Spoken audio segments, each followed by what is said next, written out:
So hi guys. So though I have qualified for the interview process in the RRB PO mains, but I still do not know what will be my fate after the interview. Whether I'll be considered for final selection or not, I do not know about it.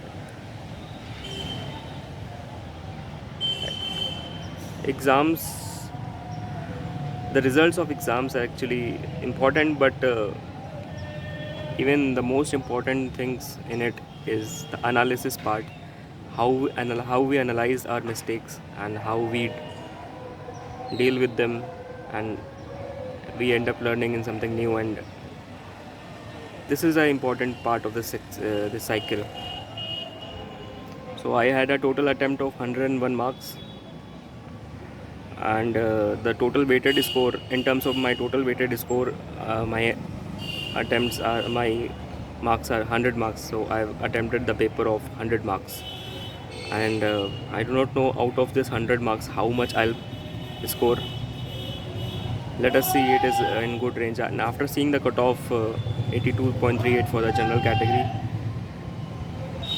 it is slightly higher.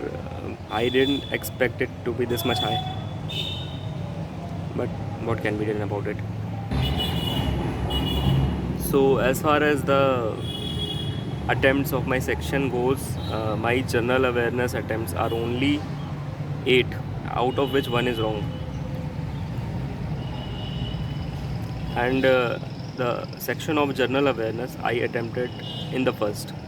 Many people advise that, and many people say that go for the general awareness part in the last, because you might feel that the section is a bit harder, and you might feel demotivated after that.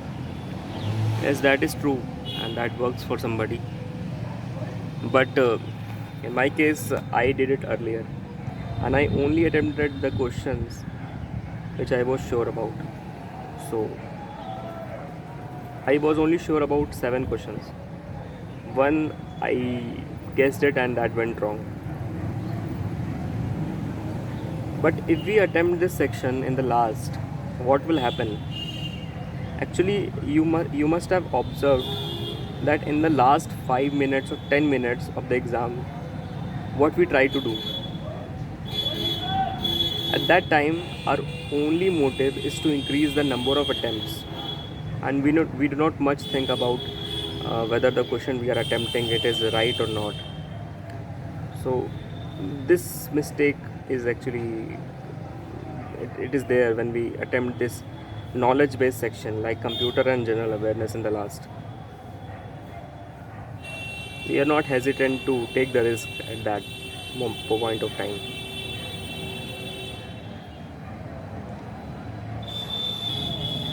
And in the after attempting the GA section with a total attempt of 8 questions in it, I switched to computer section, in which I attempted 24 questions, and out of which 2 or 3 are, I think, guesses. And this was my first attempt of RRBPO mains. So if I talk about from where I have studied, actually I have studied computer as a subject in the first year of my BTech. I'm not from computer engineering background. I'm from other stream. So I had a book with me, which I studied in first year of my BTech. I referred to it, and there were certain questions asked from it. However, the book was not exhaustive in nature, but yes, it gave me pointers as to where to search the content from. That book was a reference sort of a thing. I referred to many things from that book. So this was all about my computer section. After attempting computer section, I switched to English section.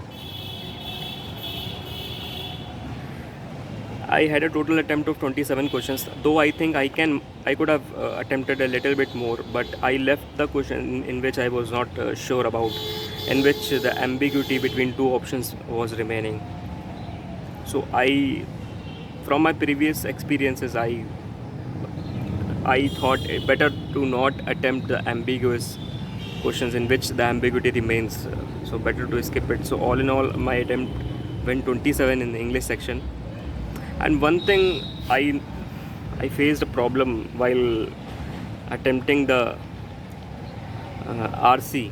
Actually, the hall in which I was sitting was fully packed with the candidates, and all the candidates were made to sit very close to each other.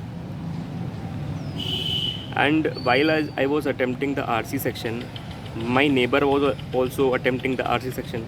What he was doing, that he was slightly murmuring, and that sound of his murmuring was coming to my ears, and it it had a very bad impact on my concentration, though I didn't. So after the English section, I switched to reasoning, and in the reasoning section, out of 40 questions, I attempted 32 questions, and the 8 questions that I left was some miscellaneous questions and the puzzle that was based on flattened floor. Actually, till now in my preparation, I haven't solved any puzzle that is based on flattened floor, because I do not know how to solve it. Yes, I need to learn how to solve it, because in these exams I've seen, in these seasons of exam, they have been asked. I need to do it. So apart from that puzzles, 1 or 2 miscellaneous questions, and I left, and I did the remaining, the 3 puzzles and some critical reasoning questions and some miscellaneous questions. Yes, the critical reasoning questions, many people tend to avoid them, but I was feeling sure about it, so I did it, and I had a little bit good practice of critical reasoning questions. And in the mocks also, these questions hardly go wrong when I attempt them. So after the reasoning section, I was only left with 22 minutes. I switched to math section. I didn't know what was the level of questions that was asked in maths, and I'm very average in maths. I'm not that good. So the starting 5 to 10 minutes, I was not able to figure out which questions to attempt, and the elapsing timer, it it was indicating that now I think I am out of the race. I mean, my attempts were zero in maths till last 15 minutes, and I think till now I was doing good in the question in the exam, and now math section, it was out of my capacity to solve it. I felt at that moment. So actually I managed to do 10 questions in math section, and thus felt a bit relaxed that yes, I've done something, and at least my sectional cutoff would be clear in maths. So with this, I had a total attempt of 101 marks. So let us see how the result will be like, the final result after the interview. Whatever I can do, I'll do in the interview, and thereafter I'll keep on preparing for IBPS, SBI and IBPS clerk. What else can be done? We have to keep moving forward. There is no other option. Detach yourself from the result and just get attached to whatever you can do. So that is it.